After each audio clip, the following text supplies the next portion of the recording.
السلام علیکم لسنرز، آئیے ایم راحت کی پراسرار اور ایڈونچرس ناول تاریک سفر کی 5ویں قسط سنتے ہیں۔ میں اس جگہ تک نشان لگا کر آتا ہوں جہاں میں نے جائزہ لیا ہے، اس نے کہا، اور پھر وہ اپنے طور پر نشانات لگانے لگا اور اس کے بعد وہاں سے میرے پاس آ گیا۔ اس نے اس عجیب و غریب خانے میں نظر ڈالی اور دوسرے لمحے مجھے یوں لگا جیسے اس پر سخت طاری ہو گیا ہو۔ اس نے میرے کندھے پر ہاتھ رکھ کر مجھے پیچھے ہٹا دیا تھا اور سہزادہ نگاہوں سے اس سیاہ کیکڑے کو دیکھنے لگا تھا جو اب گہری نگاہ سے دیکھنے سے یوں لگتا تھا جیسے کسی پتھر سے بنایا گیا ہو اور اسے بہترین طریقے سے پالش کر دیا ہو۔ دفعتاً ایک اور عجیب و غریب واقعہ ہوا۔ میں نے فیکون رابی کی حلق سے ایک آواز نکلتے ہوئے سنی، بالکل رونے جیسی آواز تھی۔ میری پھٹی پھٹی نگاہیں اس کے چہرے کی طرف اٹھ گئیں۔ در حقیقت وہ رو ہی رہا تھا۔ اس کے منہ سے جو آوازیں نکل رہی تھیں، میں نے یہ اندازہ لگایا تھا کہ اسے روکنے کے لیے وہ انتہائی کوشش کر رہا ہے، لیکن اپنے جذبات پر قابو نہیں پا رہا۔ میں نے کچھ کہا نہیں۔ فیکون رابی نے بمشکل اپنے آپ پر قابو پا لیا اور پھر اس کی چند سسکیاں ابھریں تو میں نے اسے آواز دی، مسٹر رابی، مسٹر رابی، اور مجھے یوں لگا جیسے وہ سوتے سوتے جاگ گیا ہو۔ اس نے کھوئی کھوئی نگاہوں سے مجھے دیکھا اور پھر آنکھیں بند کر کے زور سے گردن جھٹکی اور اس کے بعد مسکرانے لگا۔ پھر اس نے دونوں ہاتھ اندر ڈالے اور وہ کیکڑا اپنے ہاتھوں میں اٹھا لیا۔ بے جان کیکڑے میں کوئی جنبش نہیں تھی۔ یقینی طور پر وہ مصنوعی تھا، کسی ماہر سنگ تراش کا شاہکار۔ فیکون رابی نے اسے آنکھوں کے قریب کر کے دیکھا اور پھر اس کے حلق سے ایک افسوس بھری آواز نکلی، یہ مکمل نہیں ہے، یہ تو آدھا ہے، پیچھے سے اس کا حصہ بالکل غائب ہے۔ اوہ، یہ انداز بڑا غمناک تھا۔ وہ ایک لمحے کے لیے حالات اور ماحول کو بھول گیا تھا۔ اس کی آواز پھر ابھری، تقدیر کب میرا ساتھ دے گی؟ میں کب تک مصیبتوں میں گرفتار رہوں گا، کب تک؟ اس نے کیکڑے کو سینے سے لگا لیا۔ پھر اسے میری موجودگی کا احساس ہوا۔ وہ چونک کر مجھے دیکھنے لگا۔ پھر اپنے آپ کو سنبھالنے کی کوشش کے بعد وہ بولا، میری باتیں تمہیں عجیب لگ رہی ہوں گی، مگر انسان کا عقیدہ ہوتا ہے۔ ہاں، ہر انسان کا اپنا ایک عقیدہ ہوتا ہے۔ میرا عقیدہ کچھ اور ہے۔ ویسے ہمیں وہ جگہ مل گئی جہاں سے ہم اس تابوت کو جنبش دے سکتے ہیں۔ مل گئی؟ میں نے سوال کیا۔ ہاں دیکھو، فیکون رابی نے ایک بار پھر اس خلا میں ہاتھ ڈالا اور وہ چمکدار پتھر جو ہیرے کے سوا اور کچھ بھی نہیں تھا، ایک ہلکی سی گڑگڑاہٹ ہوئی اور پتھر کا تابوت کسی صندوق کے ڈھکنے کی طرح کھل گیا۔ میں حیرانی سے یہ سب کچھ دیکھ رہا تھا۔ فیکون رابی نے کیکڑے کو بڑے احترام کے ساتھ اپنے لباس میں سینے کے پاس چھپا لیا، اس طرح کہ وہ محفوظ رہے، اور پھر وہ مجھے اشارہ کر کے تابوت کی جانب چل پڑا۔ راستے میں اس نے کہا، اور تمہیں اندازہ نہیں ہے میرے عظیم دوست کہ تم میرے کتنے رازدار بن گئے ہو۔ یوں سمجھو کہ اب کائنات میں تم تیسرے نمبر پر ہو جو میرے لیے قیمتی حیثیت رکھتا ہے۔ میں نے کوئی جواب نہیں دیا اور سوچا کہ اس نے بڑے اعتماد سے کہا تھا کہ اس تابوت میں یا اس تابوت کے نیچے ایک انسانی جسم موجود ہے۔ میں اس بدن کو دیکھ رہا تھا اور جس پر رنگین لباس عجیب و غریب بہار دے رہا تھا۔ تفتنی میرے منہ سے نکلا، کیا بنت حارث؟ فیکون رابی نے مجھے چونک کر دیکھا اور 2-3 منٹ تک مجھے دیکھتا ہی رہا، پھر بھاری لہجے میں بولا، آؤ اسے یہاں سے نکالنے میں میری مدد کرو۔ میں کم از کم اس سلسلے میں بزدل نہیں تھا، کیونکہ یہ تو بہرحال ایک مکمل اور سالم انسانی جسم تھا جسے یقینی طور پر مسالوں وغیرہ سے محفوظ کیا گیا تھا۔ کم از کم اس سلسلے میں مجھے معلومات ضرور حاصل تھیں کہ سرزمین مصر میں انسانی جسموں کو مسالہ لگا کر اہراموں میں دفن کیا جاتا تھا۔ بس اس سے زیادہ معلومات مجھے اس بارے میں نہیں تھی۔ ایک آدھ بار ان ہنود جسموں کو دیکھا بھی تھا، لیکن تصاویر میں۔ چنانچہ میں نے فیکون رابی کو پیچھے ہٹایا اور جسم میں ہاتھ ڈال کر اسے اس خلا سے نکال لیا۔ وہ پوری طرح اکڑا ہوا جسم تھا اور اس میں ذرہ برابر کوئی لچک نہیں تھی۔ میں نے آہستگی اس جسم کو زمین پر لٹا دیا اور اس کے بعد فیکونڈا بھی تیز رفتاری سے اس خلا پر پہنچا اور اس نے وہ تابوت بند کر دیا۔ اب یہاں صرف لاش موجود تھی، فیکونڈا بھی نے کہا، اور وہ لوگ سخت نقصان میں رہتے ہیں جو ایک کے بعد دوسری شے کی تلاش میں سرگرداں ہو جاتے ہیں۔ ہم اس کھوکھلے پہاڑ کا کوئی قابل ذکر حصہ نہیں دیکھ سکے، لیکن جہاں تک ہم پہنچے ہیں وہاں تک ہم سے پہلے بھی انسانی قدم پہنچ چکے ہیں۔ یہ بات بالکل مکمل ہے اور میرا تجربہ مجھے دھوکہ نہیں دے سکتا۔ وہ جو پتھر کا ٹکڑا تم نے اس خلا میں لگا دیکھا جو وہاں مدھم روشنی بکھیر رہا تھا، ایک قیمتی ہیرا ہے۔ تمہیں الماس کے بارے میں معلومات حاصل ہوں گی، کیا تم اسے حاصل کرنا چاہتے ہو؟ نہیں، میں نے منہ ٹیڑھا کر کے جواب دیا اور فیکونڈا بھی حیرت اور دلچسپی سے مجھے دیکھنے لگا۔ اس کی قیمت جہاں تک میرا اپنا خیال ہے کروڑوں روپے ہوگی۔ اب کیا کہتے ہو؟ نہیں مسٹر رابی، اگر اس کی ضرورت آپ کو ہے تو میں اسے لا کر آپ کو دے سکتا ہوں، اور اس کے بعد بھی کوئی یہ کہہ سکتا ہے کہ میں نے اسے کہیں زیادہ قیمتی ہیرا دریافت نہیں کیا؟ آؤ، اس لاش کو اٹھاؤ اور میرے ساتھ واپس چلو، تمہیں تمہاری اس بڑائی کا زبردست صلہ دیا جائے گا۔ آؤ۔ میں نے جھک کر وہ لاش اٹھائی اور اس کے بعد ہم باہر جانے والے راستے پر چل پڑے۔ ذہن سوچوں کا مقبرہ بنا ہوا تھا، نہ جانے کیا کیا خیالات ذہن میں آ رہے تھے، لیکن سب سے اہم اور سب سے زیادہ مشکل خیال یہ تھا کہ وہ آدھا ٹکڑا کیا حیثیت رکھتا ہے، اس سے کیکڑے کی کہانی کیا ہے جسے دیکھ کر فیکونڈا بھی جیسا زیرک اور پتھریلا انسان بھی رو پڑا تھا۔ نہ جانے وہ سب کیا تھا۔ بہرحال سوچیں زیادہ دیر قائم نہیں رہ سکتی تھیں، کیونکہ جس راستے سے گزر کر یہاں تک آئے تھے اسے واپس عبور کرنا بھی ایک مشکل کام تھا، اور خاص طور سے ایسی شکل میں جب ایک انسانی لاش جو اچھی خاصی وزنی تھی میرے بازوؤں میں تھی۔ فیکونڈا بھی کہیں کہیں ایسی جگہوں پر میری مدد کر رہا تھا جہاں مجھے اس کی مدد کی ضرورت پیش آ رہی تھی۔ اس طرح ہم اس لاش کو اس پراسرار پہاڑی کھوکھلے سلسلے سے باہر نکالنے کی سخت جد و جہد میں مصروف تھے۔ آخر کار یہ مشکل مرحلہ طے ہوا اور ہم اس لاش کو لے کر کھلی فضا میں باہر نکل آئے۔ میرا پورا جسم پسینہ پسینہ ہو رہا تھا، آنکھوں کے سامنے تاریکی سی چھائی جا رہی تھی، جیسی شدید جد و جہد اور مشقت کا سامنا کرنا پڑا تھا۔ اس کے بعد یہ کیفیت ہونی ہی چاہیے تھی۔ فیکونڈا کو بھی اس بات کا احساس تھا۔ اس نے ایک بلند جگہ کھڑے ہو کر چاروں طرف نگاہیں دوڑائیں اور پھر بولا، میں اس لاش کو لے کر خیمے میں جاتا ہوں، تم اگر چاہو تو یہیں آرام کرو، یا اگر ہمت کر سکو تو خیمے تک آ جاؤ۔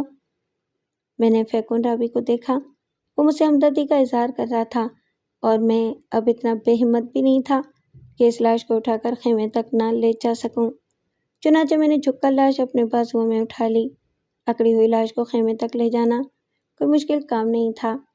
فیکونڈا بھی ممنون نگاہوں سے مجھے دیکھ رہا تھا۔ خیمے میں لا کر ہم نے لاش کو ایک جگہ لٹا دیا اور پھر میں بھی آرام کرنے کے لیے لیٹ گیا۔ فیکونڈا بھی ایک گوشے میں جا کر کھٹر پٹر کرنے لگا اور پھر وہ باہر نکل گیا۔ مجھے آنکھیں بند کر کے لیٹے ہوئے زیادہ دیر نہیں گزری تھی کہ میرے نتنوں میں جڑی بوٹیوں سے تیار کی ہوئی اس چائے کی خوشبو پڑی اور میرے ہونٹوں پر مسکراہٹ پھیل گئی۔ فیکونڈا بھی ممنونیت کا اظہار کر رہا تھا۔ اس نے میرے لیے چائے بنائی تھی اور کچھ لمحوں کے بعد وہ پیالیوں میں چائے لے کر اندر آ گیا، اور اس کے ساتھ ہی کچھ کھانے کی چیزیں بھی تھیں۔ اوہو مسٹر رابی، آپ مجھے کیوں شرمندہ کر رہے ہیں؟ بالکل نہیں میرے دوست، تم نے واقعی میرے لیے ایک عظیم کارنامہ انجام دیا ہے۔ میں پورے اعتماد و بھروسے کے ساتھ تمہارے سامنے ہر کام کر سکتا ہوں۔ اب یوں سمجھ لو کہ تم میرے دستے راست ہو۔ میں نے شکریہ کے ساتھ وہ چائے قبول کر لی اور اسے پیتے ہوئے کہا، آپ کا کیا خیال ہے مسٹر رابی؟